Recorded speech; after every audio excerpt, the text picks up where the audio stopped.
Hello, Rob here, and in this video we're going to be looking at film marketing materials.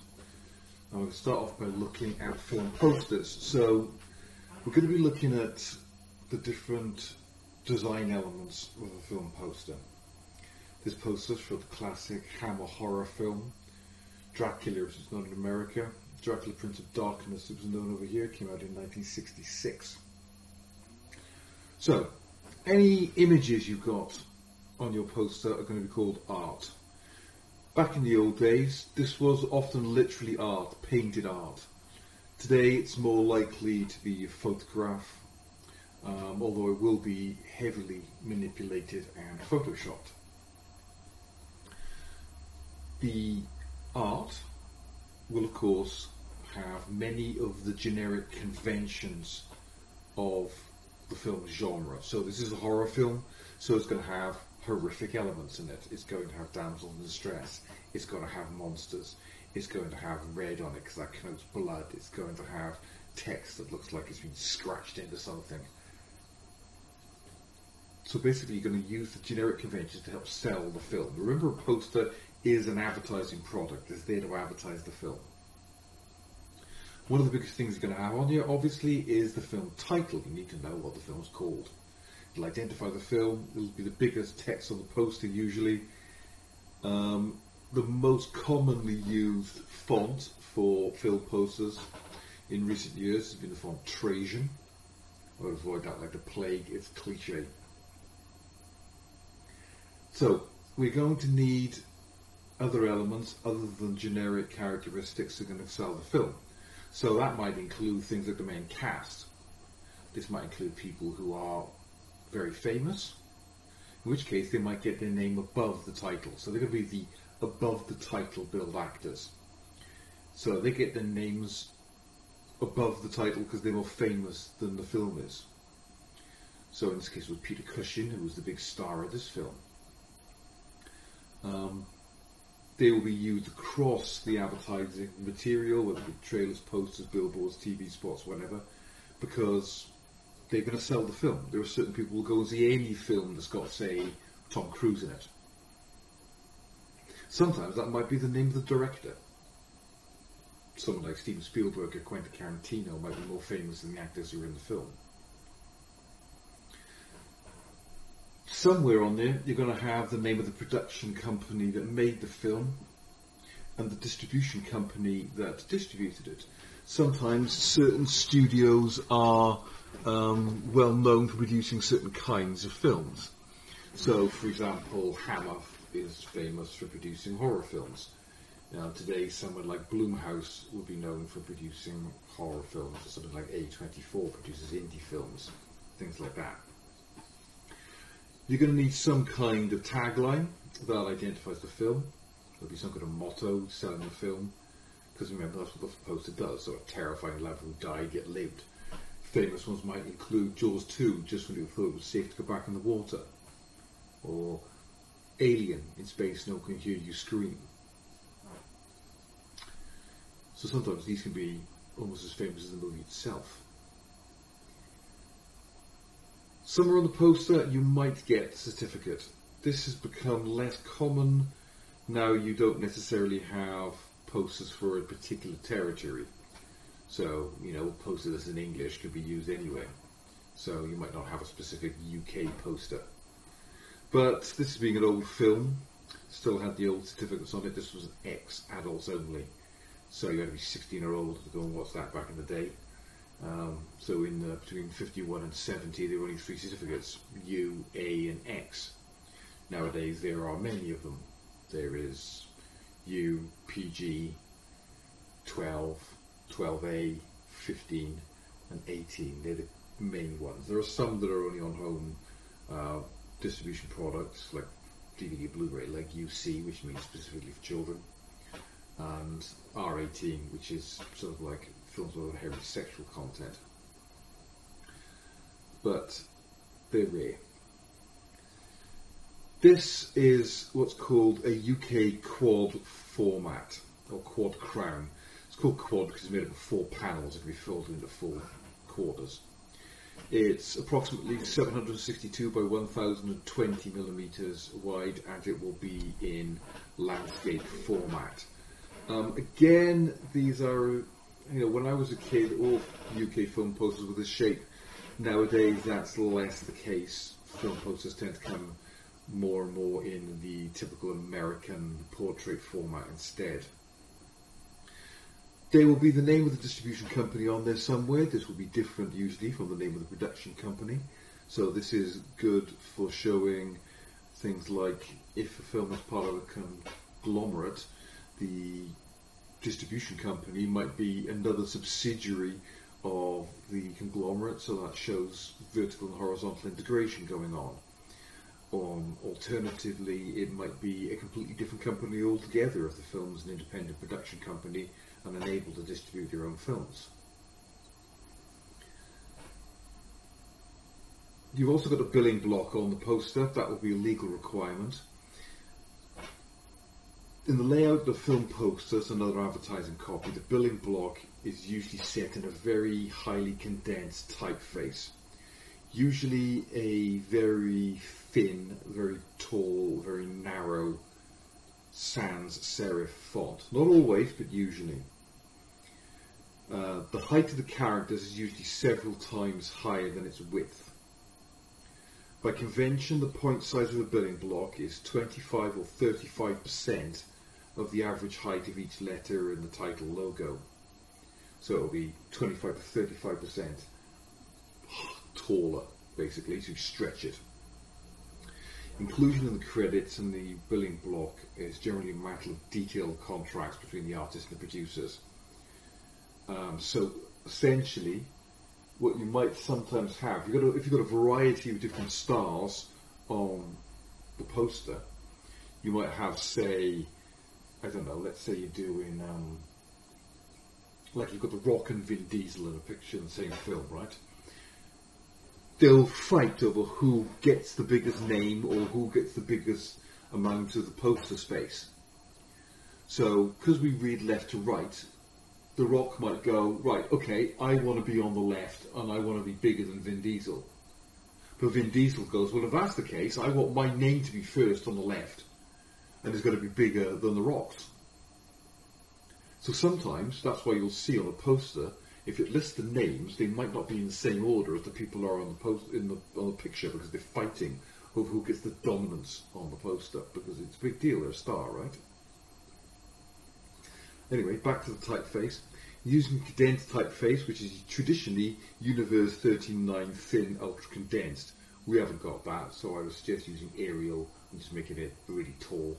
Arial narrow, even better yet. That allows the heights of the characters to meet contractual constraints while still allowing enough horizontal space to fit in all the required text. So that's what we're going to do when we're doing the billing blocks. Another tagline down here, don't dare see it alone. Helps to sell the movie, right?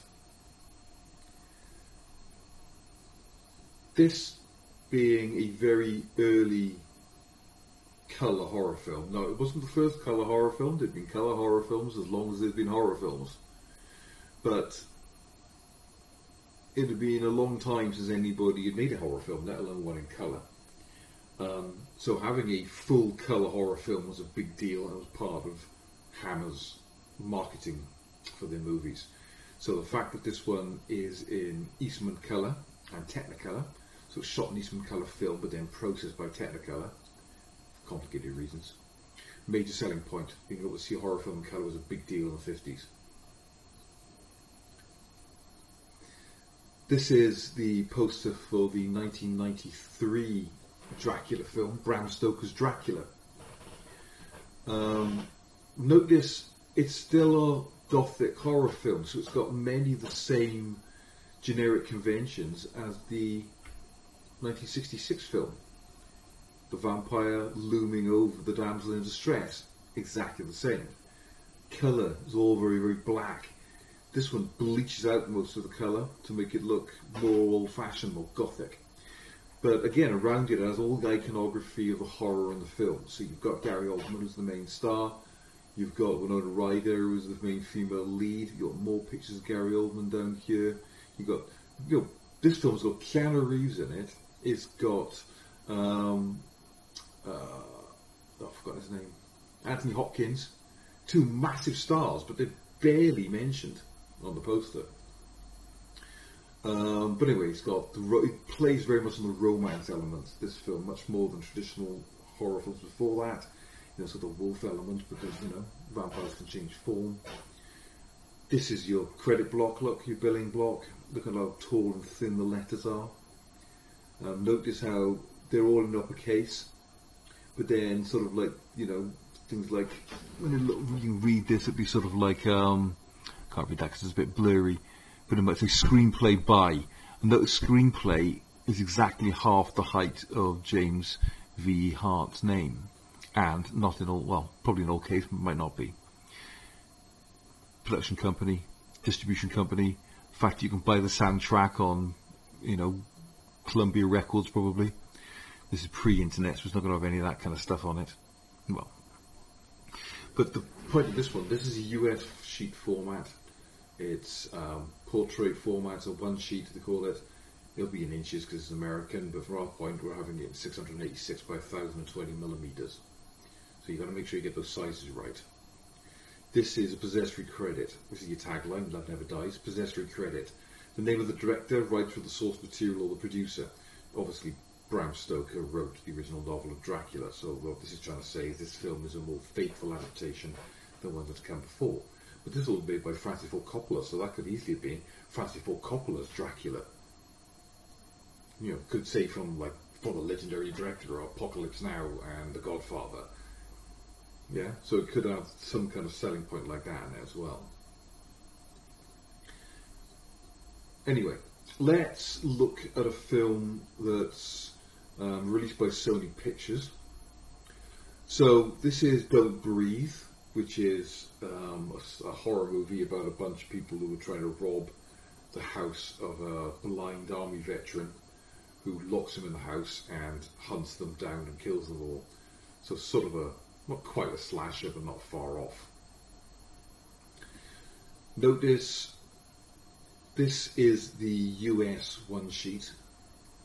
This is the Canadian one sheet.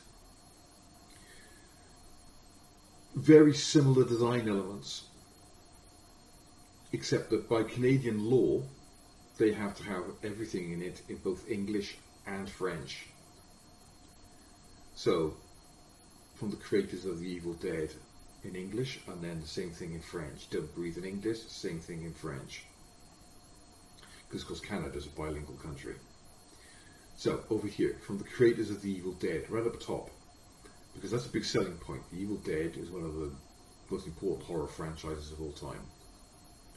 Then, but this isn't a franchise. This is a standalone film, no sequels, no prequels, it's not a remake, unlike most horror films nowadays.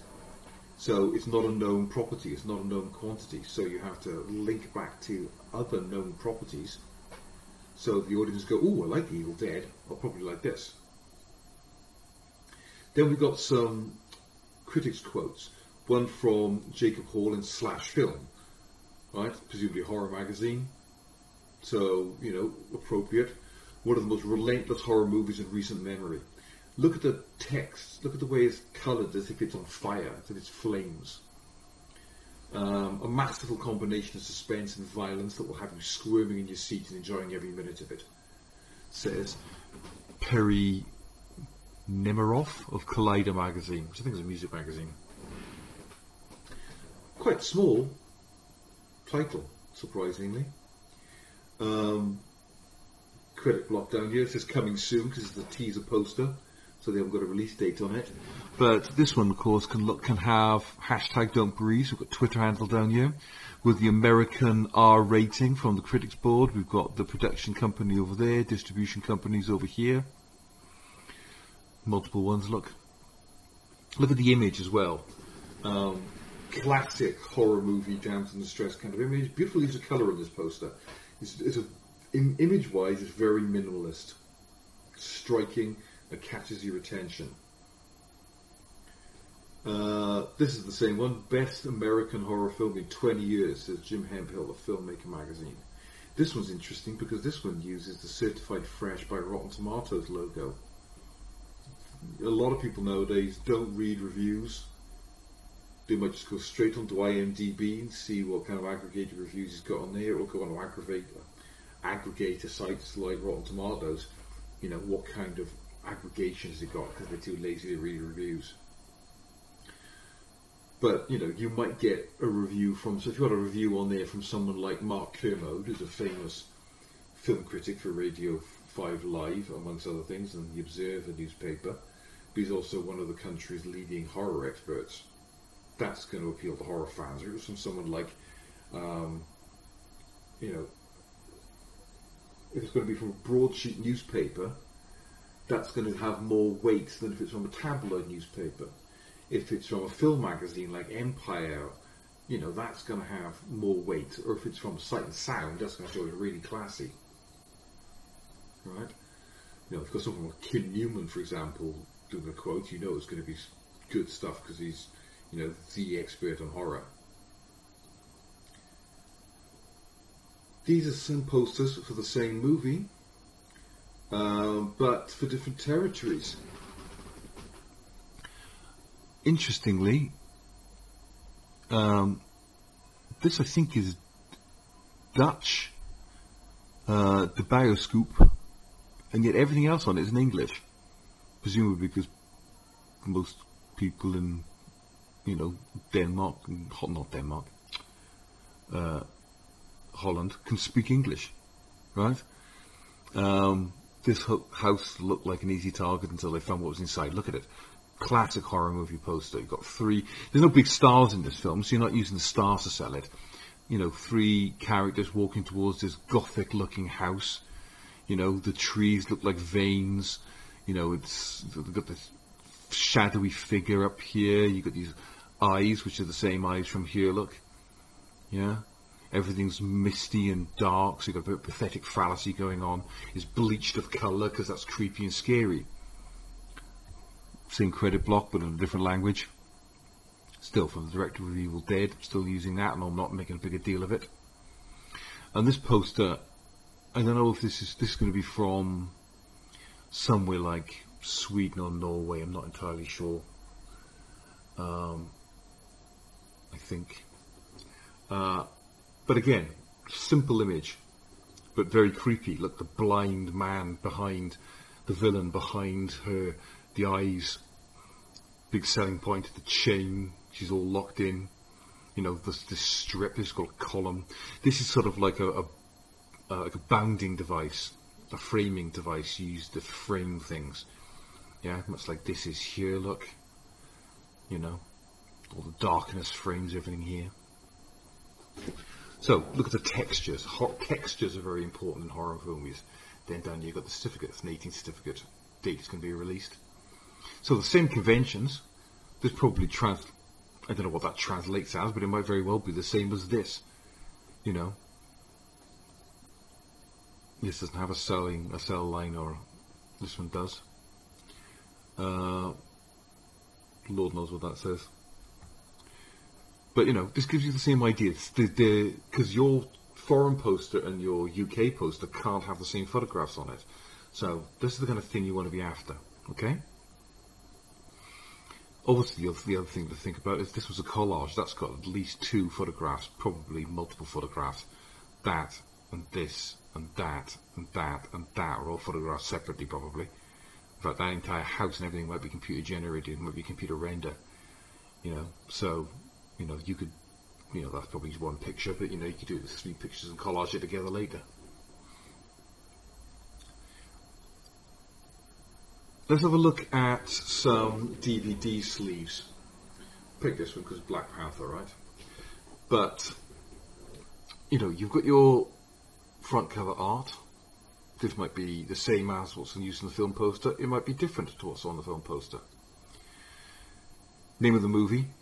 Biggest thing on the picture. Name of the distribution company, because the fact that it's Marvel Studios is more important than the name of the character. The character itself is pretty obscure. It's not like it's Batman or Superman or a Marvel character like, you know, Spider-Man or Iron Man or, you know, the Fantastic Four or something like that. They're more famous than Marvel is, but Marvel is more famous than Black Panther. Being part of the franchise, the fact that it's Marvel Studios is a major selling point it's not the major selling point for this film, far more than the actual actors that are in it. So you've got the list of the actors up here, none of whom were especially famous before Black Panther, well, at least not these ones anyway. Lupita Nyong'o was quite well known, I guess, and Michael B. Jordan sort of.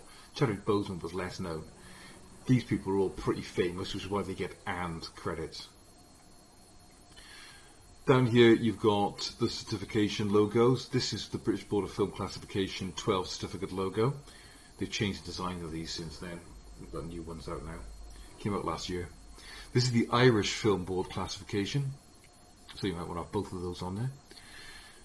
This is a dual play disc. Not only do you have the 3D Blu-ray disc, but you also get the 2D Blu-ray disc. Now that could be 3D Blu-ray and 2D Blu-ray. It could be Blu-ray and DVD. It could be Blu-ray and digital download. It could be DVD and digital download. Any of those would be triple or double play. A triple play one would have, say, a DVD Blu-ray, 3D Blu-ray, a DVD and a download. Or it could be a 2D Blu-ray and a 3D Blu-ray and a download. Any combination of them basically would make it a triple play. Makes a big deal of that because you need to be able to separate this more expensive product from the cheaper one, which is just the 2D Blu-ray. It's got the logo down here again and on the spine. So what other things we've got on the spine?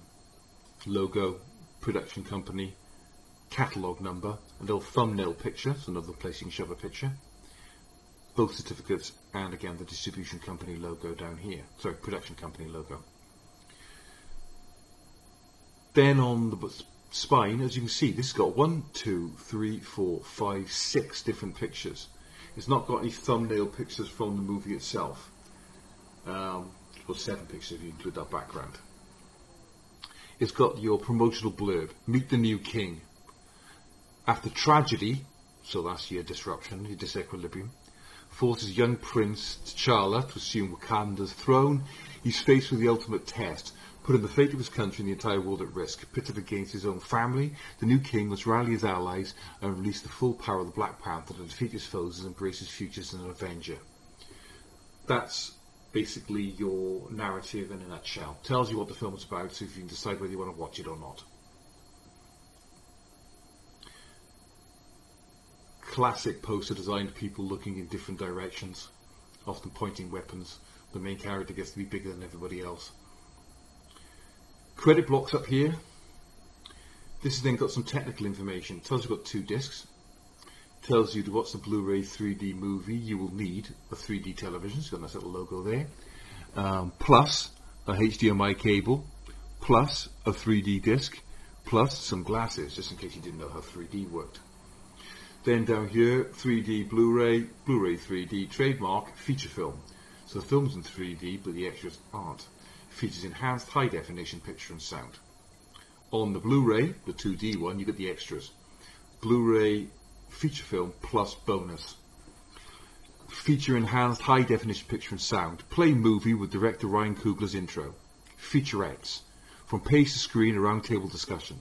Marvel Studios the first 10 years. Connecting the universe. Exclusive sneak peek at Ant-Man and the Wasp. Gag reel, deleted scenes, audio commentary. Bunch of stuff about the technical categories and equipment you need to watch it in 3D. With a website link you'll notice there for technical assistance. Then we got the specifications. It's got some logos. It tells you it's in Dolby Theatre Sound HD, Master Audio. It's got closed captions for the hard of hearing. The film is 140 minutes long approximately. This is a region-free disc. Well, it's not region-free entirely, but it works in region A, B and C. So you've got regions A, B and C for Blu-ray, and we're in region B, America's region A. DVD has regions 1, 2, 3, 4, 5, 6, 7 I think. America's region 1 and we're region 2. So you have to know where your disc will work. If you buy a region 1 or region A disc. So you buy a DVD or Blu-ray in America and then try and play it in a British DVD or Blu-ray player, it will not work. Unless you've got a fancy multi-region Blu-ray player, which is quite expensive. So, it tells you the technical information. Blu-ray 3D, 1080p high definition, 16:9, 2.39 to 1 aspect ratio. Same on the Blu-ray. Audio, Dolby Digital Theatre Sound, HD, MA 7.1 surround sound. It's got the 7.1 surround sound logo in English. It's got the same in German, French, and then Dolby 2.0 audio described English, which is what that is. Same over here. Subtitles, English for hearing impaired, Danish, Dutch, Finnish, German, Norwegian, Swedish, and French.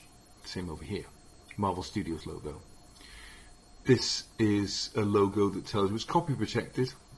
That tells you it's got Dolby audio in it.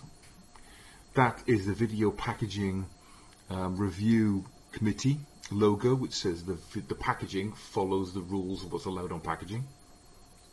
Blu-ray 3D logo, Blu-ray logo. It's got the UK BBFC certificate and says why it's got that certificate. Irish one, same thing. Barcode. Then down here we got some legal warning information, copyright information down here, website address, and something about consumer inquiries. This kind of detail down here is this kind of stuff. That's all this stuff on here. That's what gets you the really top grades, because that's attention to detail. Shows you know what's on the disc, on this packaging. This is the Don't Breathe one. This is the dual play disc. It's Blu-ray and digital HD Ultraviolet, which doesn't exist anymore. But look at this thing they got here. Watch it anywhere. And you see how it's peeling off, as if you can peel it off like a sticker. It's not. It's just designed to look that way. The packaging design looks the same as the poster, so you can tell it's the same movie. It's got star ratings from Empire and The Guardian. Best American horror film in 20 years. That's the same one, that's the same quote that was on the Canadian poster. UK certificate, Irish certificate. So instead of being next to each other like on Black Panther, they're in opposite sides. This is good because it gives you a sense of symmetry and balance. From the creators of The Evil Dead, just like on the film poster. Thumbnail on the spine, film title, catalogue number, both certificates, production company logo, Blu-ray logo. Same stuff on the back really, but in different orders. Again, 1, 2, potentially 3, well, 1 or 3, depending on how you look at it. This again hasn't got thumbnails, so you might have thumbnails in a row. Again, you've got the extras on here. Look at how it looks like it's going streaked with blood. So you've got all your deleted scenes. Director Fede Alvarez and covers more terror by taking you deeper into the film. So lots of information on there. Same kind of technical information look, although less detailed than on the Marvel disc. So it tells you what the feature film and the special features are in. It tells you what, this is in 1080p high definition, 2.40 to 1 aspect ratio, and that's the same, so high definition it says on there. It tells you what audio it's got on it. Special features are in English, you don't get multiple choices. It tells you what subtitles are on there, only English and Spanish for the special features. It tells you the film is approximately 88 minutes length and it's in colour. This is the digital ultraviolet logo, which links to this here, and it tells you that you can download the movie or stream it onto your smart television, computer, tablet or smartphone. But there's a date limit on it, so you could redeem the code by the 31st of 12, 2019. If you hadn't done it by then, it wouldn't work. And it doesn't include the special features or anything like that. It doesn't include iTunes. You've got to be over 18 to create an account. It's only on selected devices, so you've got all the terms, conditions and stuff like that on there. Credit block. These are Sony companies, so the different production companies involved in it. Ghost House is the independent production company. I guess they got it distributed and funded by Sony. Sony logo over here. Again, packaging for the UK. It's got the legal copyright information for both the film and the layout and design of the packaging. Sony pictures, again, this is ABC region coded. It's got the video packaging review committee logo on it. It's got facts logo on it. It's got copyright as well. Tells it's copyright protected. It's got this thing on it that says it's not for rental. Again, it's DTS HD Master Audio, Dolby Digital as well. It's got the Blu-ray logo. It's got Superbit mastering, I think, or something like that. I can't read it on there. Logo, again, certifications, UK and Irish, and the barcode. So it's a same information, not as detailed as this is in Black Panther, but you know, same ballpark. Again, it's attention to detail. That's what's going to get you the best grades. Make sure that you've got these logos on them. You can just go and download these off the internet, alright? Get the right logos on them. You know, really look in detail. You know, the tiniest little bits of information like this, you know what I mean? Make sure it all lines up and is neat and tidy. Again, more quotes on the back. Turns the home invasion thriller into an art form, says Eric Cohn of IndieWire, which is a film website. The best twist in years, said Forbes magazine, which is a famous magazine. It's alright film, it's not that good. From the twisted minds behind Evil Dead comes a new terrifying experience. 3 young thieves, Jane Levy, Dylan Minnette and Daniel Zavoto. Now notice they didn't do this in Black Panther. They put the names of the actors on there as well. So sometimes if you mention a character's name, you might want to put the name of the actor in brackets after it. Fight for their lives after breaking into the home of blind man Stephen Lang, who has a dark side. So you get your synopsis, selling the film. Tells you what the disruption is that they break into a home. Gives you some idea of the narrative that they have to fight for their lives. You've got a binary opposite in there. Young thieves, blind man. Right? So, those are some of the design elements that you can see in DVD Blu-ray packages and film posters. This one I've got this on Blu-ray, so I literally took the sleeve out of the box and I scanned it. Right? So if you do have some Blu-rays, you can do that. Similar to that one. These ones I just nicked off the internet. Okay? So, go and find yourself, preferably make sure that the posters you pick, right, I'd probably do something like, I'm going to do that one, that's the British one. Well, it's American actually, but you know what I mean. I'm going to do something that looks completely different in a foreign language for a different territory. And I'm going to analyse the Blu-ray sleeve as well. So that's what I would suggest you do. Okay? If you've got any questions, you know where to find me. And I'll see you in the next one.